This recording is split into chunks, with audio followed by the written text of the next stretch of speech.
Ya, entonces, muy buenas noches. El día de hoy vamos a empezar con el tema de enfermedad ulceropéptica y hemorragia digestiva alta, que propiamente no está en su teoría, pero es un tema que ven en seminario y que sí o sí les va a venir en su examen, entonces vamos a tocar sobre todo los puntos más importantes. Primero empezar brevemente con algunos conceptos anatómicos. Tenemos que la úlcera pues es una excavación local de un tejido, excavación local de un tejido necrótico que se ha desprendido, producto de una inflamación constante en esa zona del tejido, ¿no? ¿Ya? Entonces las úlceras solo afectan a lo que son superficies como las mucosas, ¿no? Excavación local producto de un tejido necrótico que ha estado expuesto a una inflamación constante. Entonces, aquí primera diferencia que varias veces preguntan en el examen es que hay dos conceptos diferentes, la úlcera y las erosiones. Hay que diferenciarlas bien. Entonces, en primer lugar, yo tengo, acá me dicen que las úlceras son lesiones que están ubicadas en la mucosa gástrico-duodenal con una profundidad al menos de 5 milímetros. Primera característica importante. Y que penetran la muscularis propia y pueden llegar hasta la serosa. Entonces aquí les traje un pequeño corte histológico para poder situarnos bien. La muscularis propia es esta, ¿ya? Esta es la úlcera. Llega hasta la muscular propia. No nos confundamos con la muscularis mucosae, que es una subcapa de la mucosa. No nos confundamos, por favor. La úlcera llega hasta la muscular y puede llegar hasta la serosa y mide 5 milímetros, ¿no? En cambio, las erosiones son todo lo contrario. Lesión menor a 5 milímetros y no sobrepasa la muscularis mucosae. Es decir, la erosión llega hasta acá, ¿ok? Ahí están las dos diferencias. Tamaño y profundidad. Ya, otra cosa importante que sí o sí deben dominar es esto de las ubicaciones. Entonces, nosotros tenemos úlceras, sobre todo las más conocidas, la gástrica y la duodenal, ¿ok? La gástrica, su principal localización es en la curvatura menor, la gástrica. Ya ven, en el 64%, ahí está. Mientras que la duodenal, el 90% de las úlceras duodenales están ubicadas en el bulbo duodenal, ¿ok?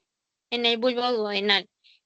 Ahora, si quieres ser un poquito más preciso, existe cara anterior y cara posterior del bulbo duodenal, pero sobre todo están en la pared posterior, ¿ya? Aquí lo voy a poner más en la pared posterior. Ya, entonces si te preguntan principal ubicación de la gástrica, curvatura menor y en la duodenal, bulbo duodenal. Dentro de lo que es epidemiología, es una enfermedad bastante prevalente en la población adulta. Cabe mencionar que si ustedes ya habrán recibido la teoría, pues que está bastante asociada al Helicobacter pylori y esta infección es bastante prevalente en países sobre todo en vías de desarrollo, ¿no? Como el nuestro. Entonces, afecta sobre todo a la población adulta, en especial a varones. Y acá hay una diferencia importante. De las dos úlceras, la más frecuente es la duodenal, ¿ya? Es que te preguntan la duodenal. Pero la gástrica en los últimos años también ha ido aumentando su prevalencia. En cuanto a edad, la gástrica afecta más a las edades mayores, mientras que la duodenal a las edades más jóvenes. ¿Ya? Este es un dato epidemiológico que también te podría ayudar en un caso clínico. Ya, aquí la fisiopatología sí me voy a detener un poquito más.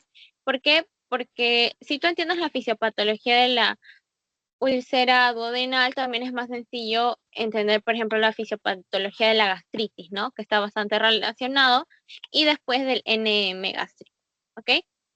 Entonces, primero vamos a ver los factores.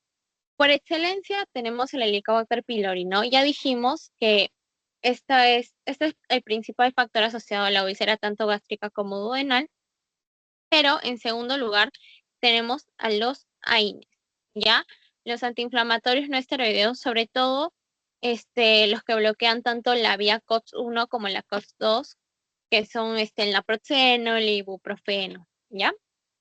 Luego tenemos otras enfermedades. Estas te pueden preguntar, ¿ok? El síndrome de Solinger-Ellison, que es el gastrinoma.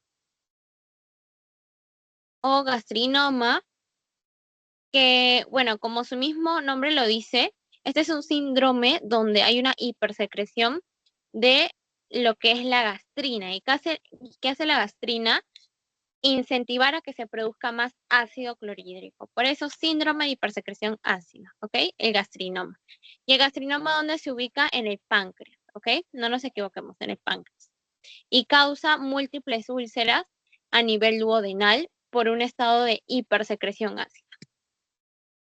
Ya acá aumento de gastrina. ¿Y qué hace la gastrina? Aumenta la secreción del ácido clorhídrico en el estómago.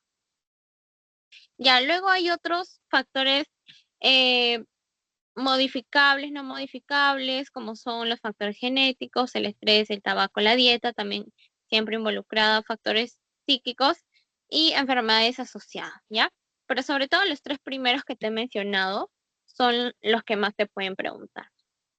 Entonces, aquí, por este lado, como ustedes ya habrán visto en otros temas como esófago, por ejemplo, siempre te ponían factores en una balanza, ¿no? Los factores protectores de la mucosa y los factores que dañan la mucosa. Entonces, aquí también funciona lo mismo, o sea, esta úlcera se va a dar porque van a predominar los factores lesivos, los factores agresores sobre los factores protectores. Ya, ¿cuáles son los factores de defensa, los protectores? Tenemos tres líneas, moco y bicarbonato. ¿Quién produce el moco y el bicarbonato? Las prostaglandinas. ¿Te suena? Prostaglandinas, ¿no? Las prostaglandinas. ¿Quién inhibe las prostaglandinas? Los AINES, ¿ya? Entonces, más o menos ya te vas haciendo idea cuál es el mecanismo lesivo de los AINES, ¿no? Entonces, si yo tengo prostaglandinas, me aseguro la producción de moco y bicarbonato, ¿ok? Si no las tengo, baja su producción y por lo tanto baja esa línea de defensa, ¿ok? Luego tenemos la otra línea de defensa, la barrera apical, la exposición de iones hidrogeniados retrofundidos y mecanismos antioxidantes, ¿no? Que ayudan a eliminar los radicales libres. En la tercera línea, el flujo sanguíneo de la mucosa. Esto también es bien importante porque si hay flujo sanguíneo significa que te va a asegurar una buena reparación de un tejido dañado, ¿no? Por ejemplo, en los ancianos, este es un problema porque ellos tienen siempre menor flujo sanguíneo, porque hay un proceso de aterosclerosis en mayor o menor medida que disminuye el flujo sanguíneo y por lo tanto reduce la curación de las lesiones, ¿no? En este caso de las úlceras. Ya. Y en los factores lesivos tenemos factores exógenos, AINES, alcohol, luego ácido y pepsina y bilis, ¿ya? Tenemos como que aquí tres sustancias bien importantes. Tenemos el ácido clorhídrico que viene del estómago, que las células epiteliales, acuérdense, producen el ácido clorhídrico. También tenemos la bilis, que acuérdense que se produce en el hígado, pero se deposita en la vesícula. Y cuando una persona come, la vesícula libera esa bilis y llega hasta el duodeno, ¿no? A la ampolla de Bates, acordémonos. Y que llega también al duodeno, llegan los jugos pancreáticos. Los jugos pancreáticos también son lesivos, también intervienen. Sí, también intervienen. ¿Y por qué son lesivos? Porque los jugos pancreáticos tienen enzimas. ¿Qué hacen las enzimas? Destruyen, ¿no? Hacen catabolismo. Entonces tenemos el ácido clorhídrico, la bilis y los jugos pancreáticos. Ya. Eh, ahora sí. En lo que es la úlcera duodenal, el principal mecanismo es el Helicobacter pylori en el 5% de los AINES. Aquí hay estados hipersecretores de ácidos. Ese es el principal mecanismo, que quiere decir que hay un exceso de ácido clorhídrico, ¿no? En la úlcera gástrica hay estados hiposecretores de ácido, o sea, lo contrario. Ahora, esto hay que entenderlo bien. Eh, ¿qué pasa? Que en la úlcera gástrica el principal mecanismo es la falla en la barrera protectora. Ya dijimos que es por excelencia la barrera protectora, el moco y el bicarbonato. Entonces, eso es el principal mecanismo de la úlcera gástrica, ¿ya? Y aquí también el principal factor asociado es el Helicobacter, pero también tenemos a los AINES en más porcentaje, ¿ok? Y también el adenocarcinoma gástrico. Ya. Entonces aquí podemos ver cómo es que funciona el mecanismo del Helicobacter pylori, ¿no? El Helicobacter pylori, esta es una típica pregunta que también hacen, ¿qué enzima produce la ureasa? ¿Ya? La ureasa hace catabolismo de la urea, la separa en bicarbonato y en amonio. ¿Qué van a hacer estos? Van a hacer dos cosas. El bicarbonato va, eh, va a reducir el pH del estómago. ¿Qué quiere decir eso? El pH del estómago es ácido. Entonces lo que va a hacer es tratar de alcalinizarlo más, hacerlo menos ácido, en pocas palabras. ¿Por qué? Porque esto es una manera de proteger a la bacteria, el Helicobacter pylori, haciendo que el pH aumente, es decir, haciéndose más alcalino. ¿Ok? Y el segundo mecanismo es que va a haber un daño celular directo. ¿Ok? Inactiva el complemento, que es uno de nuestros mecanismos protectores del sistema inmune, daño celular directo. Y bueno, lo que va a pasar acá es que, como dice acá, va a haber una alteración de la barrera mucosa y daño de las células subyacentes. Es decir, se van a dañar nuestras barreras de moco, nuestra producción de bicarbonato se va a afectar. Y por eso dijimos acá arriba que en la úlcera gástrica predomina la falla en la barrera protectora, ¿no? La falla en la barrera protectora. ¿Por qué? Porque el mecanismo es un daño directo a la barrera protectora y un daño directo a las células. Y también la alcalinización del pH, ¿no? Para proteger a la bacteria. Y esta toxina es bien importante, recuérdenla, porque en M gástrico la vamos a ver, la toxina Ka tiene un potencial carcinogénico, ¿ok? Esa es una de las toxinas por excelencia del Helicobacter pylori, que es una de las más asociadas a adenocarcinoma gástrico. Luego en úlceras duodenales, aquí el mecanismo es un poco diferente, ¿no? Aquí predomina la secreción de la gastrina. Si predomina la secreción de la gastrina que dijimos, hay un exceso de liberación del helicobacter. Hay un exceso de liberación de ácido, perdón, al duodeno. Y acuérdate que tu estómago está acá, ¿no? Aquí está aquí está el intestino, está el duodeno.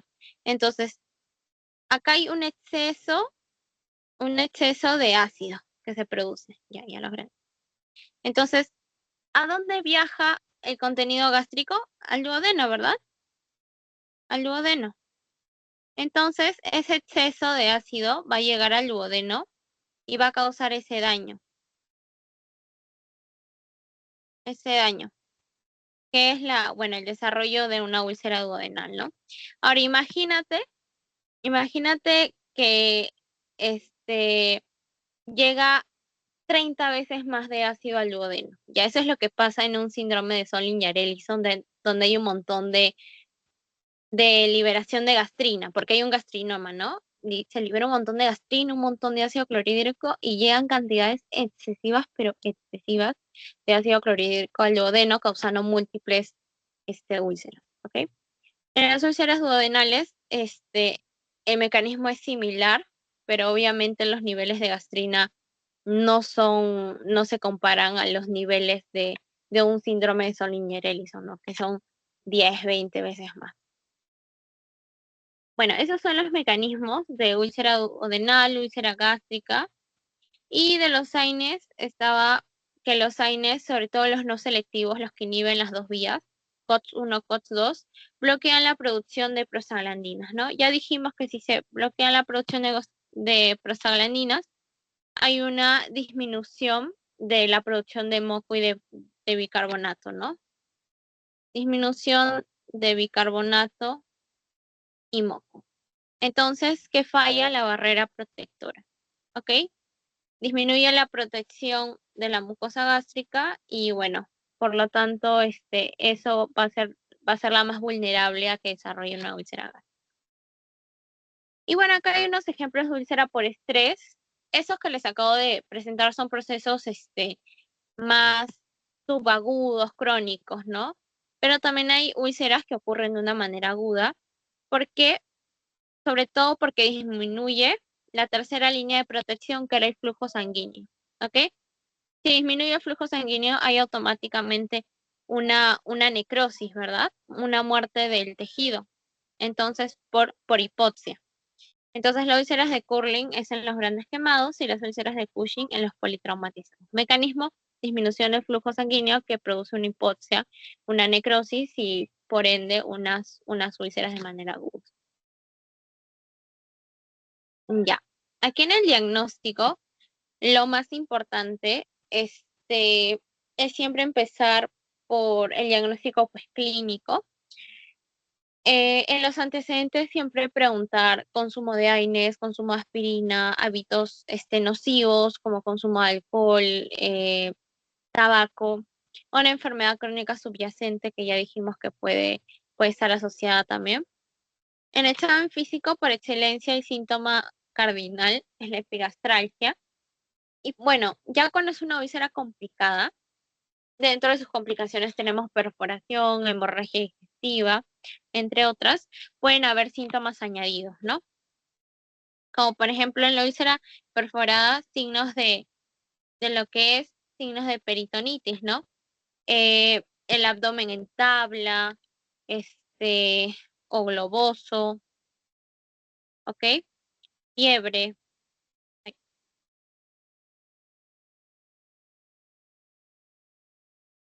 Y en hemorragia digestiva, pues lo que te causa una hemorragia es inestabilidad hemodinámica, ¿no? Puede haber taquicardia, puede haber hipotensión. Pero ahora, para ahondar un poquito más, acuérdense que siempre un dolor hay que caracterizarlo. ¿Cómo lo caracterizamos? Con la mnemotecnia Alicia, ¿no? La semiología del dolor es con la mnemotecnia de Alicia.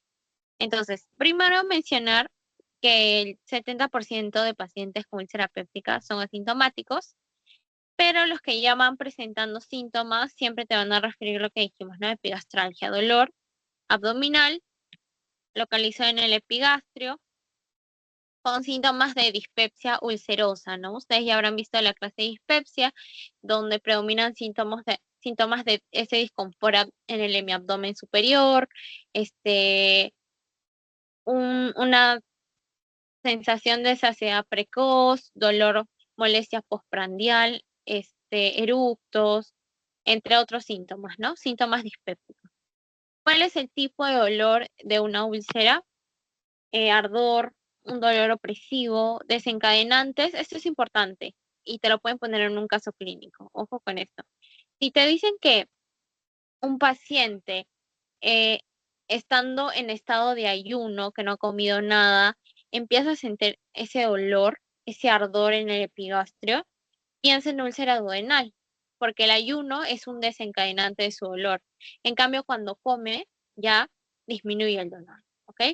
En cambio, en la úlcera gástrica, un desencadenante es la ingesta de comida, es decir, cuando está comiendo se desencadena ese epigastral.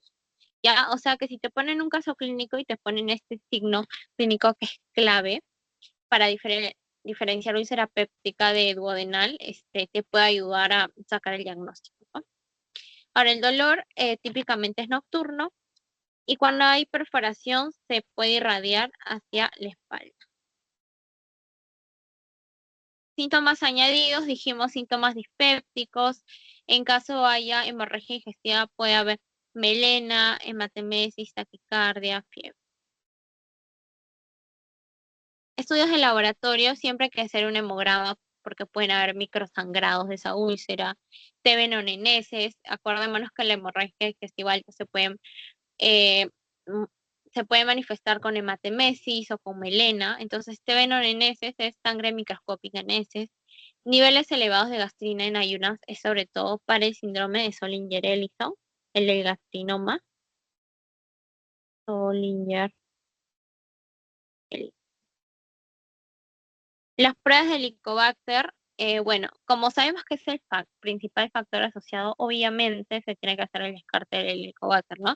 Mediante la prueba de antígeno en heces, que es más que todo en niños, la prueba de aliento en ureasa en los jóvenes y en los adultos, ¿no? Es la prueba de elección. ¿Por qué? Porque dijimos que el Helicobacter libera ureasa, ¿no? Y la ureasa que destruye la urea. Ahora, la prueba de elección, acá, la más precisa, siempre va a ser la endoscopía, que es IVA alta. ¿Por qué? Porque te permite ver macroscópicamente la lesión y también te permite tomar una biopsia, ¿ok?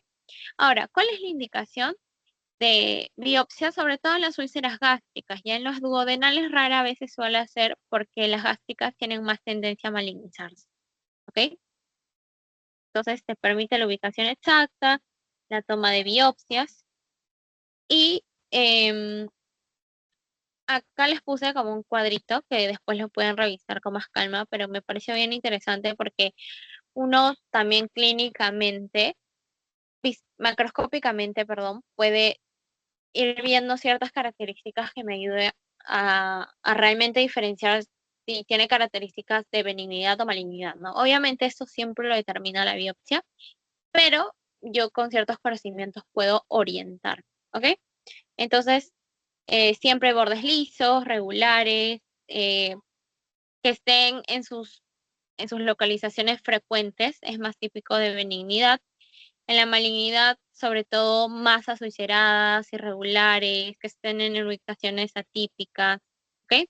Y microscópicamente la displasia siempre va a indicar una lesión premaligna, ¿ok? Ya. Esta,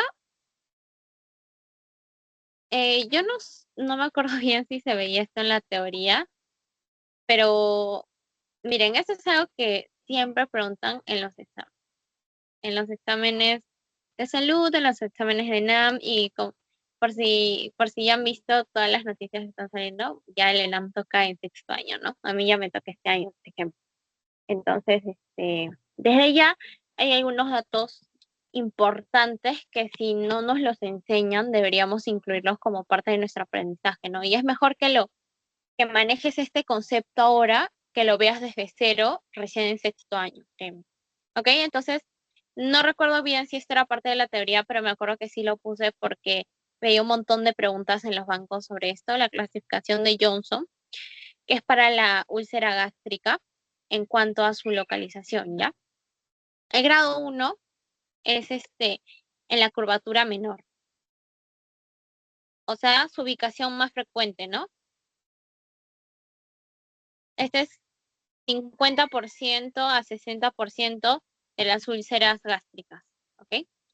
Su principal ubicación, acordémonos. Ya. Ya, la tipo 2 es la úlcera gástrica y duodenal. O sea, las dos, las dos a la vez. Tanto en el estómago como en el duodeno. Grado 3 es úlcera prepilórica. Prepilórica. Grado 4 es úlcera en el fondo gástrico.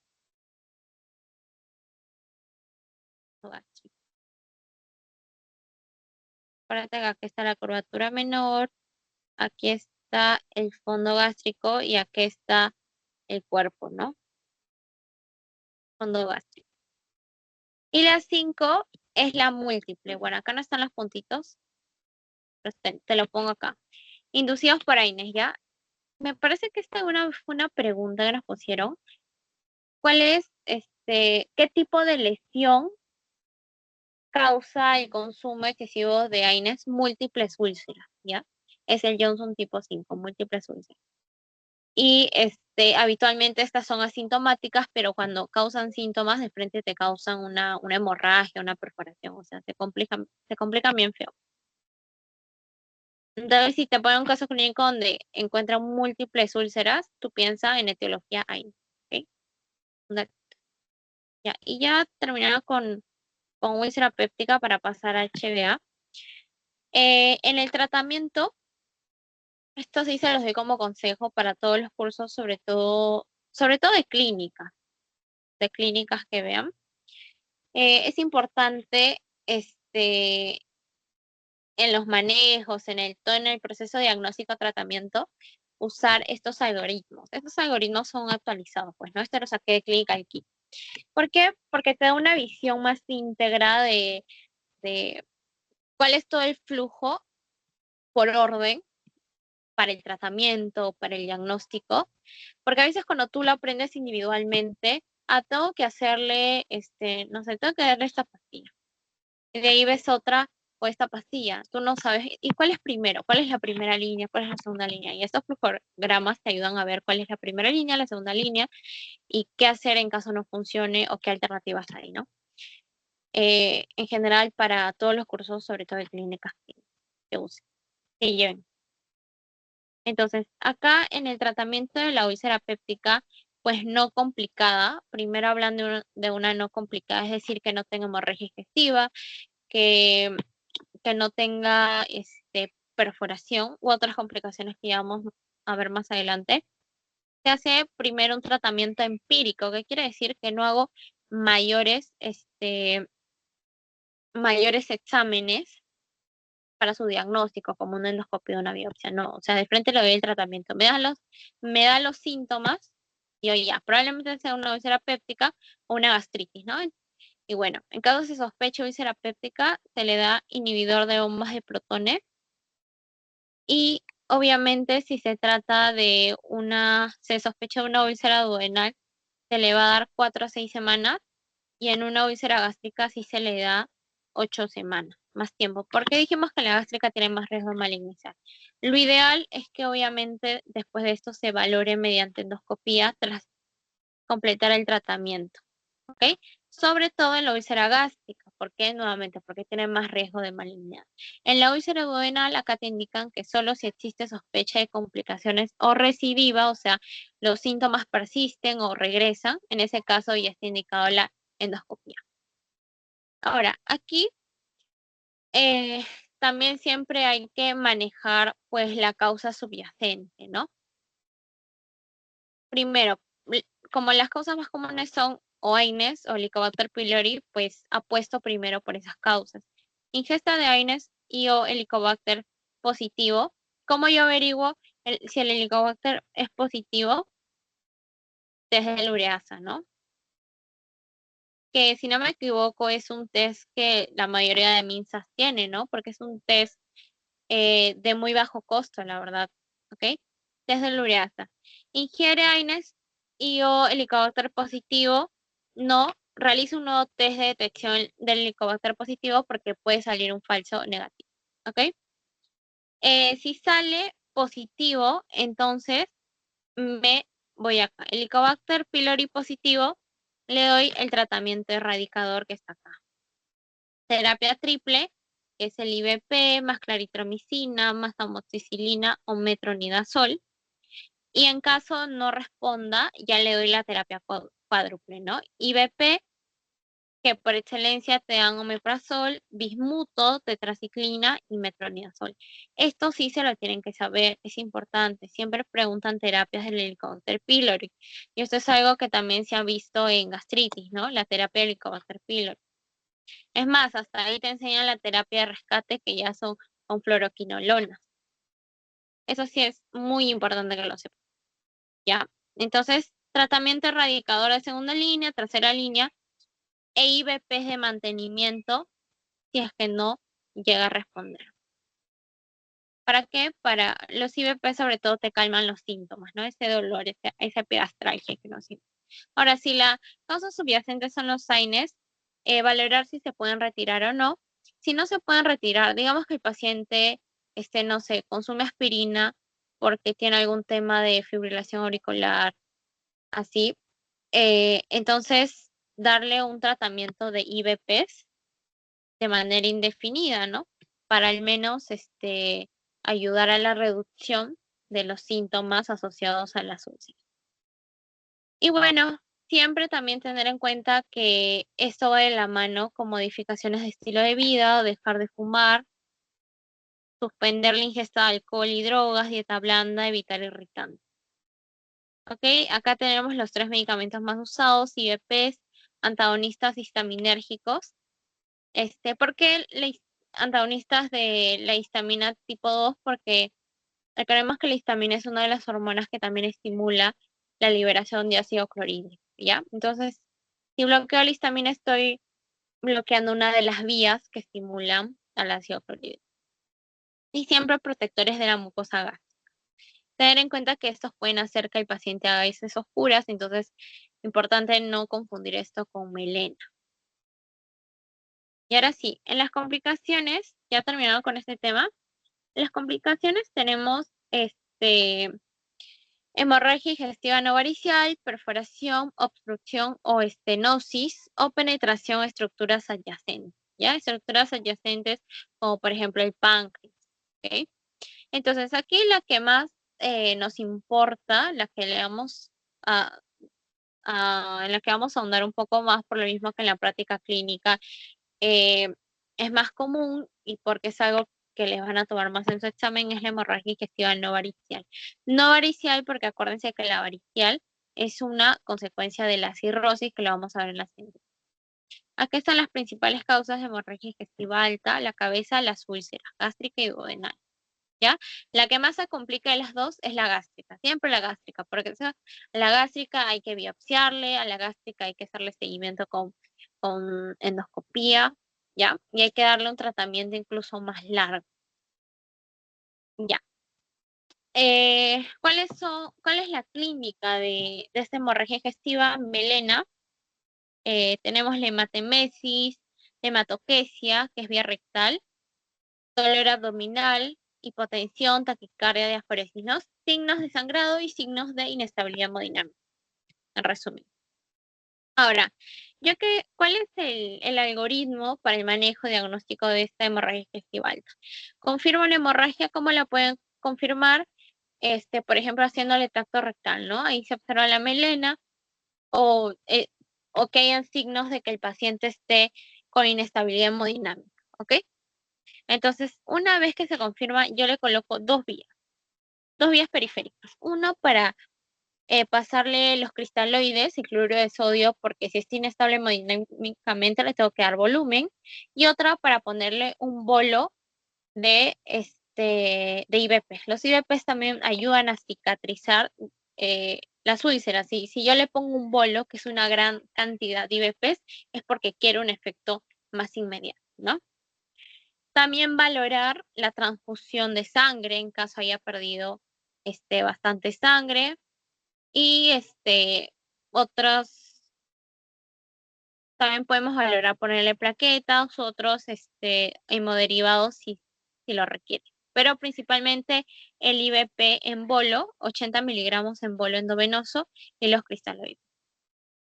Ahora, ¿se estabilizó? Si no se estabiliza después que le pasas los líquidos, después que le pasas el bolo de IVP, ya significa que el sangrado es masivo y tienes que entrar a una endoscopía inmediata. Pero si responde, por otro lado, si responde, ¿a qué es que no responde? Pero si responde a esta estabilización hemodinámica, la endoscopía la haces dentro de las 24 horas siguientes, ¿ok? O sea, entró, digamos, a las 12 dentro de las 24 horas siguientes, antes de las 12 del día siguiente, ¿ok? A eso se refiere. En cambio, si no para el sangrado, tienes que hacer una endoscopía inmediata. Ahora, bueno, dijimos, se evalúa el estado hemodinámico, la necesidad de transfusión. Eso te puede venir en un caso clínico, esto ha venido siempre, hemoglobina menos de 7, indicación de transfusión. Hemoglobina menos de 9 en un paciente de alto riesgo, por ejemplo, un paciente cardiópata, es indicación de transfusión. También hay que proteger la vía aérea, siempre hacer el ABCDE. La endoscopía, ya dijimos, si el paciente se estabiliza con el bolo endovenoso de IVP y con los cristaloides, le hago entre las 6 a siguientes 24 horas su manejo endoscópico. En cambio, si el paciente está hemodinámicamente inestable, dentro de las siguientes 12 horas. Y si no se estabiliza para nada a pesar de que ya le has pasado cristaloides y todo, y sigue empeorando su condición, ya ahí le tienes que hacer un manejo inmediato vía endoscopía o a veces un manejo mayor. Esta es la puntuación Glasgow-Bachford para valorar el riesgo preendoscópico, ¿ya? Aquí lo importante es que más de 3 puntos tiene alto riesgo, ¿ya? Valora la necesidad de tratamiento endoscópico, predice mortalidad y la necesidad de ingreso hospitalario. Más de 3 puntos requiere endoscopía y hay mayor riesgo de mortalidad, mientras más alto sea el número. Ya esto es lo que ya hemos dicho. Y finalmente, eh, aquí lo que es importante, ¿no? Ya. Eh, Aquí es muy importante la escala de Forrest, ¿ya? La escala de Forrest sí o sí te viene una, dos o hasta tres preguntas, ¿ya? Esto siempre es fija. Primero, manejar bien dos conceptos. Eh, ¿Cuál corresponde al 1A, 1B, 2A, todo eso? Y segundo, diferenciar a cuál le hago determinado manejo y a cuál no le hago determinado manejo. ¿Ok? Ahorita lo vamos a ver a continuación. El 1A es el sangrado en jet tipo arterial, ¿ya? Es sangrado profuso, o sea, un sangrado arterial, pues el sangrado arterial no para, sigue, sigue, sigue. El 1B es el sangrado resumante tipo venoso, es un sangrado de menor flujo, más lento que el arterial. El 2A es el vaso visible, se ve ahí el vasito. O sea, no está cicatrizado, se ve ahí el vasito, indica reciente sangrado. El 2B, un coágulo adherido. El 2C, una mancha hemática y una rojita. Y el 3 es una base con fibrina, así blanquita o blanco nacarado. Entonces existen dos del tipo 1, 3 del tipo 2 y uno del tipo 3. Siempre se usa 2-1, 3-2, 1-3, ¿no? 1A, 1B, 2A, 2B, 2C y 3. ¿Ok? Para que no se confunda. Entonces, ahora sí, el manejo. El 1A, 1B y 2A, o sea, del 1 al 2A, se hace un manejo con la administración intravenosa de IVPs, o sea, el bolo de IVPs, más tratamiento endoscópico. ¿Qué es el tratamiento endoscópico? La inyectoterapia, terapia, mecanoterapia, terapia o termoterapia. Termoterapia. Ya. La inyectoterapia es con adrenalina, ¿por qué? Porque causa vasoconstricción, la mecanoterapia con unos clips y la termoterapia con el mismo calor, ¿no? Para bloquear el sangrado. Ahí está, inyectoterapia, termoterapia, mecanoterapia. Ahí está. Entonces, 1A, 1B y 2A siempre le haces tratamiento medicamentoso con IVP más el endoscópico. El 2B es una administración intravenosa de IVP más menos tratamiento endoscópico. ¿Por qué más menos tratamiento endoscópico? Porque acordémonos que el 2B es un coágulo adherido. Entonces, ¿de qué va a depender esto? Si tú al retirar el coágulo adherido, lo que sucede es que sigue sangrando, le haces tratamiento endoscópico. Pero si al retirar el coágulo adherido deja de sangrar, o sea, ya no hay sangrado, significa que está bien coagulado y ya no le haces tratamiento endoscópico. Ya todo depende si al sacar el coágulo sangra o no. Por eso más o menos tratamiento endoscópico. Y en el 2C y en el 3 no hay tratamiento endoscópico y tampoco no hay tratamiento endovenoso con IVP. Solamente se da IVP vía oral, ¿ya? Vía oral, en ambos casos. Vía oral. Y bueno, en caso que haya sangrado masivo, y hay que hacer una cirugía, o sea, aquí ya no es tratamiento endoscópico, aquí es una cirugía con tratamiento angiográfico, o sea, directamente hay que ir a tratar la arteria de origen, ¿no? Que está causando este sangrado, ¿ok? En caso de fracaso. ¿Hasta cuántos tratamientos endoscópicos puedo hacer yo? Hasta un segundo tratamiento endoscópico. Si hay un fracaso, ya me paso a un tratamiento angiográfico, ¿ya? Eso a veces ha sido pregunta también. Este es un algoritmo que está en su clase. Y entonces, esto es en relación enfermedad ulceropéptica. Vamos a detener